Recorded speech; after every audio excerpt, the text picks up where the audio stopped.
ተኝተሽ ቢሆን ኖሮ ዛሬ የሞትሽ ቀን ተብሎ ይመዘገብ ነበር።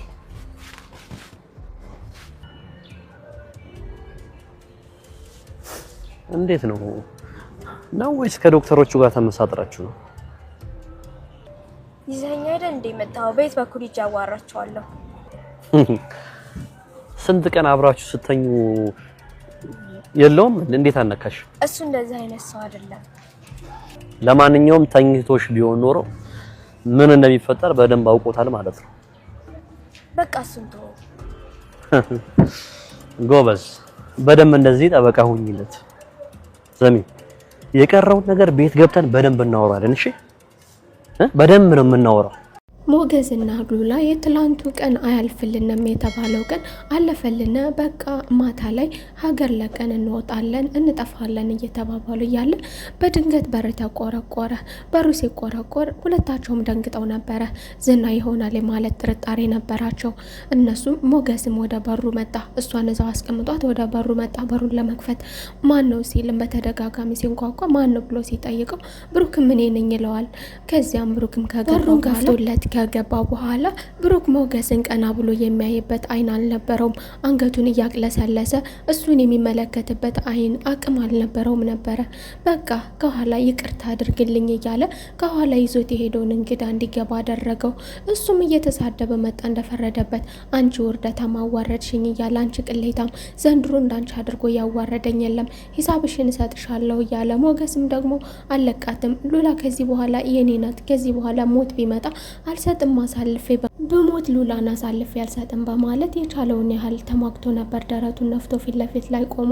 እሱ ግን ዝናም ደግሞ የፈለገውን ነገር በጉልበት ከማድረግ ወደ ኋላ ስለማይል የፈለገውን ነገር አደረገ። እሷንም አንጠልጥሎ ይዟት ሄደ። ማህሌትና ኢፍራታ ደግሞ ማህሌት ዝና ከፈረመችለት በኋላ ነፃነች ከዚህ በኋላ ብሎ ለቋን ነበረ። እሷም ይሄን ሳምንት አያልፍም የተባለ ነበረ አለፈልኝ እያለች ታወራለች ስላለፈው ቀን። እሷም አንቺ ግን ምን አይነት ሰው ጋር ነው እየተጣበቅሽው ብትላት፣ አዎ የጉድ ያለው ሰው ነው እሱ የሚለው ብቻ ነው የሚሆነው። ማዳመጥ የሚባል ነገር አያውቅም። ለየት ያለ ፍጡር ነው እያለች ስለዝና በተደጋጋሚ ታወራለች። ኤፍራታም ያለ ወትሮሽ ከመቼ ጀምረሽ ነው ማህሌት እንደዚህ ሆንሽው? ሲቀጥል ደግሞ ችግር ውስጥ ሲገባ ብቻ የሚፈልግሽ ሰው ጋር ምን ይሰራልሻል? እባክሽም ማህሌት የሌላ አትመኝ ብትላትም እኔ አምነዋለሁ በእርግጥ ልክ ነሽ። እስካሁን ያደረጋትን ነገር ነገረቻት። ከመታገት ከማለቶች ያደረገሽን ነገር እስኪ ንገሪኝ ስትላት፣ አዎ ልክ ነሽ እሱ ልክ ነሽ፣ ነገር ግን ተስፋ አለኝ ቢሆንም ጀግና ነው ተስፋ አለኝ ያለውን ነገር ከማድረግ ወደ ኋላ አይልም። አሁንም ደግሞ ቤቱን በስምሽ አደርግልሻለሁ ብሎኛል ያደርግልኛም ብላ አሁንም ተማምናለች። ኤፍራታም ደግሞ ሲጀመር እኮ እስካሁን ብሩክ ሽጦት ይሆናል እንዴት ነው የተሸጠ ቤት በስምሽ የሚያዞርልሽ? አረቴ ማህሌት ነቃቤ ብትላትም ጫን ያለው ነገር ደግሞ ይልቁንስ ሌላውን ተይውና ዝና የሆነ ነገሬን የወደደልኝ ይመስላል። ብሩክም ለሰዓታት ያህል እባክህን ሞገስ እባክህን ይቅርታ አድርግልኝ ከዚህ በላይ ምንም አማራጭ የለኝም እያለ ይለምነዋል። ሞገስም በጣም ተበሳጭቷን በጣም ተከፍቷል። እንዲሁም ደግሞ አድምቶታን ደብድቦታል። በቃ አሁን ወደ ክሊኒክ እንሄድ ሲለውም እንዳትነካኝ ከፍቴ ዘወር በልልኝ እንዳንተ የጎዳኝ ሰው የለም እያለ ያደረገውን ነገር ውለታውን እያነሳ እየቆጠረ ክደኸኛል ገለኸኛል አሁን አንተ ያደረገውን ነገር ማን ያደርጋል አሁን ዘወር በልልኝ በማለት ብሩክን አባረረው። ብሩክም ደግሞ አንገቱን ደፍቶ ወደ ቤቱ መጣ። ዳጣም ለምሳሌና ለቅድስት ዛሬ ብሩኬ በሆነ ነገር ተደስቷል የሆነ ነገር አለ ብላ ሰርፕራይዝ ትነግራቸዋለች። እነሱም ንገሬ ምንድነው ሲሏት፣ እሷም አሁን አልነግራችሁም የሆነ ነገር ስታደርጊልኝ በሁለታ ነው የምነግርሽ። ምሳሌም ደግሞ ትደሰታለች። እንዴ ነገሩን ሳልነግርሽ ነው እንዴ የምትደሰችው ብትላትም፣ አባዬ ደስ ካለው ደስ ይለኛል ምንም ይሁን ምን አባዬ ከተደሰተ ለኔ ደስ ይለኛል።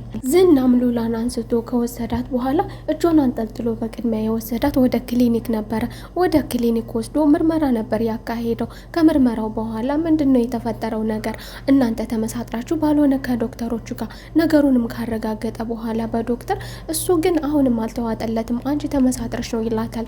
እሷም ደግሞ አንተ እኮ ነህ አምጥተህ ያስመረመርከኝ እኔ ቤት አድርጌ አናግራችኋለሁ እና ታዲያ ይሄንን ያህል ቀን ከሱ ጋር ከርመሽ እንዴት አልተኛሽም? ይሄ ሰውዬ ችግር አለበት ማለት ነው ብሎ ይጠይቃታል። ሉላም እንዲህ በማለት ትመልስለታለች። እሱ የዚህ ሰው አይደለም፣ እሱ እንደዚህ አይነት ሰው አይደለም።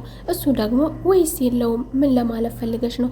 ለማንኛውም ይሄ ሰው የጫፍሽን ነክቶሽ ቢሆን ኖሮ ከሱ ጋር ተኝተሽ ቢሆን ኖሮ ዛሬ የሞትሽ ቀን ተብሎ ይጻፍልሽ ነበረ። ሉላም እባክህ እሱን ተው ብላ አንዲት ቃል ብትነፍስ አሳያችኋለሁ፣ ወንድነቴን አንቺንም አሳይሻለሁ፣ እነሱንም አሳያችኋለሁ፣ አንቺን ደግሞ ገና ሂሳቤን አልጨረስኩም አሳይ። ሉላም የተገላገልኩ መስሎኝ ነበረ፣ ከዚህ ህይወት የተገላገልኩ የወጣው መስሎኝ ነበር።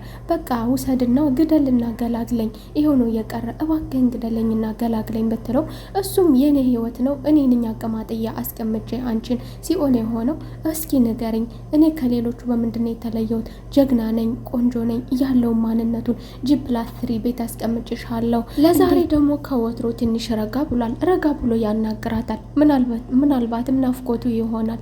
እስኪ ሉላ ንገረኝ፣ እንዴት አድርጌ ብይዝሽ ነው እኔም በፍቅር የምታይኝ እያለ ረጋ ብሎ ያናግራታል። ለመጀመሪያ ጊዜ ከሉላ ጋር በማለትም እንግዲህ እሷ ባከኑ ሰደኝና ወደ ቤት ገላግለኝ ስትለውም እሱም አንጠልጥሎ እጇን ይዟት ቤትም እንደደረሱ የዱላ ማዕት ያወርድባታል። የዱላ ማዕት ካወረደባት በኋላም ደግሞ ወደ በረንዳ በማስወጣት እዛ ሆነው አብረው እንዲናፈሱ ይፈልጋል። አብራ እንድታጫውተው እየሳቀ እሷ እንድታጫውተው ከሱ ጋር እንድትጫወት ይፈልጋል። እሷም ለሚያናግራን ነገር ምላሽ ስላልሰጠሽው አሁን ላይ ምን አባሽ ምንሽ ነው እንደዚህ የምትሆኙ? ገና ለገና በቀበቶ ተገረፍኩ ብለሽ ነው እንደዚህ የፈረደባት ሉላ ሴትም እንግዲህ እንናፈስ እናውራ ብሎ በረንዳ ላይ ሆኖ የነገር ማዕት ይወርድባታል። የነገር ማዕት የጭቅጭቅ ማዕት ያወርድባታል። ያለፈውን ነገር አንዴ ሞገስን አንዴ ሀብቱን አሳጣሁት እያለ ጉራውን እየነፋ ሲያስቸግራ በቃ እስኪ ወደ ውስጥ ለግባ፣ አትገቢያትም፣ አዳምጭ ነው በቃ አዳምጭ ነው፣ የፈለገውን ይናገራን፣ ማዳመጥ አለባት። ፍቅር ስጭኝ ይላል፣ እሱ ግን ጭቅጭቅ ነው የሚያወራው። ዳጣም በተደጋጋሚ ለሞገስ ስደውልለት ስልክ አያነሳም ነበረ። ለመጨረሻ ጊዜ ስደውልለት አነሳላት። ምን ሆነ ነው ስልክ የማታነሳው? በተደጋጋሚ ደውዬልህ አላነሳለኝም ስትለው እሱም ብቻ የመሆን ስለፈለኩ ነው ይላታል። እኔንም አትፈልገኝም ማለት ነው ስትለው እንግዲህ ተረጋግቷን ትንሽ ይሻላል። እሺ ካልሽ በቃ ማንንም ሳታስከትይ ብቻሽን ነይ ያው የተለመደው ቦታ ይላታል። ዳጣም ወደ ሞገስ መጥታ እየሳቀች እያዋዛች እያጫወተች እንዲረጋጋ ታደርገዋለች። ከሌሎቹ ትንሽ እሷን አቅርቧል። እሷም ደግሞ አይዞ በማለት የቻለችውን ያህል የትንሽን ብትሆን እንዲሁ ምንም ነገር ባይኖራትም ለሞገስ ደግሞ በጣም መልካም ልጅ ናት። እንግዲህ ያቅሟን እሷም አይዞ ብላ አረጋግተዋለች። በትንሹ ደህና ነው፣ ከነበረበት ሁኔታ ደህና ነው። የፈረደባት ሉላም አንድ ሰዓት ሙሉ ይዘመርባታል። ለመዝናናት ውጭ እንውጣ፣ አትገቢያትም? እዚሁ አየሩ ሲያምር እንዴት እንደሚያምር አየሩ ተመልከቹ እስኪ፣ ገና ሮማንቲክ ካንቺ ጋር ፈልጋለሁ ብሏል። ነገር ግን እስካሁን ድረስ የሚያወራው ችክችክ ነው። አሁን ላይ ደግሞ ለምንድን ነው እንደ ሌሎቹ ሴቶች ቆንጆ የማትሆኙ? ለምንድን ነው ጥቁር ልብስ ሁሌ የምትለብሹ? በቃ እንደ ሌሎቹ እንደ ቆንጆቹ የቅቤ ቅል መስለሽ ማየት እፈልጋለሁ እያለ ይቸካቸካል። እሷም ደግሞ እንግዲህ ይህንን የሆንኩት ለምን እንደሆነ ራስህን ጠይቀው። ራሱንም ከፍ ከፍ እያደረገ ሀብት ቢሉ ሀብት፣ ወንድነት ቢሉ ወንድነት፣ ከኔ ምን አተሽ ነው ለመሆኑ? ከኔ ምን ጎለሽ ነው? ከኔ ጋር የማትስቂው የማትጫወቹ ሮማንቲክ የማትሆኙ ሌላ ወንድ ጋር የምትሄጁ? ሌላ ወንድ የሚለው እንግዲህ እሷ የወንድ ሱስ የለባትም። እሷ ወደ ሞገስ ነው የምትሄደው። ወደ ሞገስ ደግሞ የምትሄድበት ምክንያት ቀድሞውንም የሞገስ ነበረች፣ አስገድዶ ነበር ወደ ራሱ ያደረጋት። እናም እሱ ደግሞ መቼም ቢሆን ይሄን ነገር ሊቀይረው አልቻለም። በነገራችን ላይ እሱ ይወዳታል። ነገር ግን ችክችኩና ዱላው ምንግድ የለሽነቱ ሰላም ነስቷታል። እሺ ልግባ፣ መግባት የለም። እሺ በሰላም እናውራ፣ በሰላም ማውራት የለም። እሱ የሚያነሳው ጭቅጭቅ ነው፣ የሚያነሳው ጉራ ነው። በቃ ጭቅጭቅ በጭቅጭቅ ልትገባም አልቻለችም። አሁን ደግሞ ይባስ ብሎ ደግሞ በቅርቡ ትወልጃታለሽ፣ አሁን እንድትወልጅልኝ እፈልጋለሁ። ትወልጃታለሽ። አሁን ዛሬውኑ ካልተወለደ ሌል ምንም አልቀረውም ይሄ ሰውዬ። የለመደባት ሴረኛዋ ኤፍራታ ደግሞ አሁንም ሌላ መጥፎ ሀሳብ ለማህሌት ትሰጣታለች። ይኸውልሽ ማህሌት ሞተሻል እኮ አሁን ደግሞ አንድ ሰይጣናዊ ሀሳብ ይኸውልሽ፣ ከዝና ሰዎች መካከል ከራሱ ከዝና ሰዎች ግዢው እንዲስተጓጎል ለማድረግ ገዢ አስመስላችሁ ላኩና ግዢው ይስተጓጎል፣ እንደዚህ አድርጌ ትላታለች። ማህሌትም አጭብጭባ ተቀብለዋለች ይህንን ሀሳብ። አሁኑኑ ደውለሽ ለዝና ይህንን ነገር እንዲያደርግ ንገሪው፣ እንዲያደርግ አድርጊው፣ ይህንን ማድረግ አለበት፣ ካለበለዚያ አሁኑኑ ሽጦ ምሳሌ ትታከማለች። ምሳሌ ታከመች ማለት ደግሞ ብሩክ ያገባል ማለት ነው። እሷም ማስከትላ ደግሞ ብሩክ የሚያገባው ማንን ነው? ቅድስትን ነው ሊያገባ የሚችለው። ስለዚህ አሁን ይህንን ማድረግ አለብሽ። ቤቱ ተሽጦ ምሳሌ ታክማ ብሩክን ማግባት እኮ የቅድስት ሀሳብ ነው። ይህንን ደግሞ እኔ መቼም ቢሆን እንዲሳካላት አላደርግም። አሁን ላይ ኃይሌም ጉልበትም ያለው በዝና ነው። ሁሉ ነገር ያለው በዝና እጅ ነው።